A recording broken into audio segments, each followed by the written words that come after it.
बबलू हाथी सुबह सवेरे अकेले वन में टहलने के लिए निकला। वह अपने ही धुन में चला जा रहा था।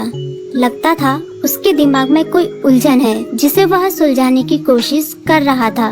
सड़क पर आगे बढ़ते ही उसके सामने चीकू खरगोश भागा। बबलू का पैर उसके ऊपर पड़ने ही वाला था कि चीकू जोर से चिल्लाया। उसकी आवाज सुनकर बबलू ने अपना पैर पीछे खींच लिया। कहाँ खोए हो बबलू भाई? कहीं नहीं, बस कुछ ऐसे ही सोच रहा था। किस बारे में? तुम जानकर क्या करोगे? शायद मैं तुम्हारी कुछ मदद कर सकूं। तुम तो जानते हो आजकल वन में कितनी चोरियां हो रही हैं, पर चोर का कोई अता पता ही नहीं है। इस बात को लेकर वन के सारे प्राणी चिंतित थे। वे वहाँ खुद को सुरक्षित महसूस नहीं कर रहे थे। अरे चीकू भाई, हम मजबूर हैं। हम चोर को पकड़ ही नहीं पा रहे हैं। वह बहुत चालाक है और अपने काम को बड़ी कुशलता से अंजाम दे रहा है। कहीं कोई सबूत ही नहीं छोड़ रहा। हमारे राजा इस बात को लेकर बहुत चिंतित हैं। यही कारण है कि हम सब इस बारे में सोच रहे हैं। अब तुम मेरी इसमें क्या मदद कर सकते हो? मैं कुछ सोचता हूँ, हो सकता है मुझे कोई उपाय सूझ जाए।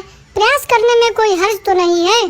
तुम ठीक कहते हो चीकू, लेकिन वन के गुप्तचर भी अभी तक इसका कोई हल नहीं निकाल सके। इतना कहकर वे चुप हो गए। बबलू की बातों ने चीकू को सोचने के लिए मजबूर कर दिया। चीकू को उदास देखकर बबलू बोला, तुम अपना मन छोटा मत करो। मुझे अच्छा लगा कि तुमने मेरी परेशानी को समझा। कभी मैं भी इस वन के लिए गुप्तचर का काम करता था। एक बार मेरी टांग टूट जाने से मेरे अंदर फुर्ती नहीं रही। तब से मैंने यह काम छोड़ दिया। चीकू, तुम चाहो तो यह काम दोबारा कर सकते हो। वन के प्राणी ज्यादातर दिन में भोजन की तलाश करते हैं, वे रात को आराम करते हैं। तुम दिन रात दोनों में ही भोजन की तलाश में निकल सकते हो सकता है रात को तुम्हें कुछ ऐसी बातों का पता चल जाए जो हमारे काम की हो। हाँ बबलू, तुम ठीक कहते हो। मैं आज रात को वन में घूम कर इस बात का पता करने की कोशिश करता हूँ। थोड़ी देर बातें करके चीकू अपने बिल की ओर बढ़ गया और बबलू अपने रास्ते चला गया। चीकू के दिमाग में अभी तक बबलू की कई बातें घूम रही थी। उसे समझ नहीं आ रहा था वह बबलू की मदद कैसे करे। दिन भर वह उसी उधेड़-बुन में लगा रहा। शाम होते ही चीकू कुछ सोचने लगा और वह चुपचाप बिल से बाहर निकल आया। चीकू की पत्नी ने देखा तो बोली, इस समय कहाँ जा रहे हो? बाहर खतरा है। खतरा तो सुबह भी रहता है, लेकिन खतरों से डर कर हम भूखे तो नहीं मर सकते। मैं बाहर घूम कर आता हूँ। इतना कहकर चीकू रात को बिल से बाहर निकल आया। कुछ दूर जाकर उसकी नजर बंकू उल्लू पर पड़ी, जो कुछ ही दूरी पर था।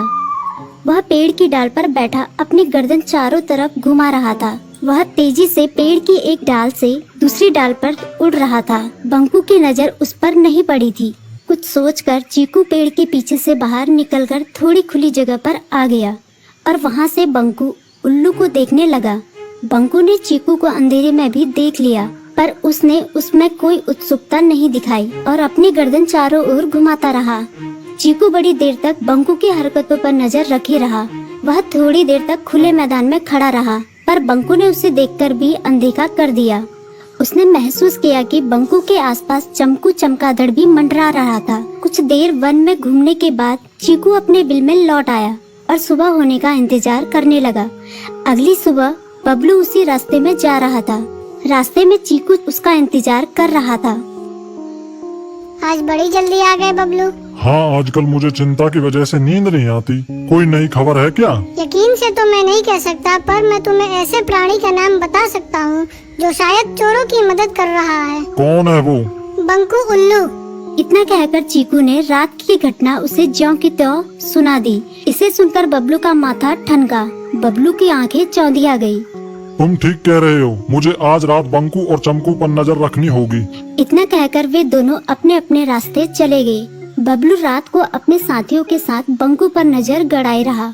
उसकी संदिग्ध गतिविधियों को देखकर बबलू ने उसे उसके साथियों चंकी और संकी लोमड़ के साथ पकड़ लिया। बबलू ने सख्ती से पूछताछ करनी शुरू कर दी। तुम इस समय बंकू चमकू के साथ क्या कर रहे हो? हम चारों दोस्त हैं, इसलिए साथ बैठकर बातें कर रहे हैं। चमगादड़ और उल्लू की दोस्ती तो समझ में आती है, पर लोमड़ के साथ दोस्ती कैसे हो सकती है? सख्ती से पूछने पर दोनों ने अपना जुर्म कबूल कर लिया और सभी चोरियों के बारे में बताया जो उन्होंने कुछ दिन पहले वन में की थी। बबलू ने उनके चोरी का सारा सामान भी बरामद कर लिया। बंकू और चमकू को अभी तक समझ में नहीं आ रहा था कि वो इतनी आसानी से कैसे पकड़ में आ गई।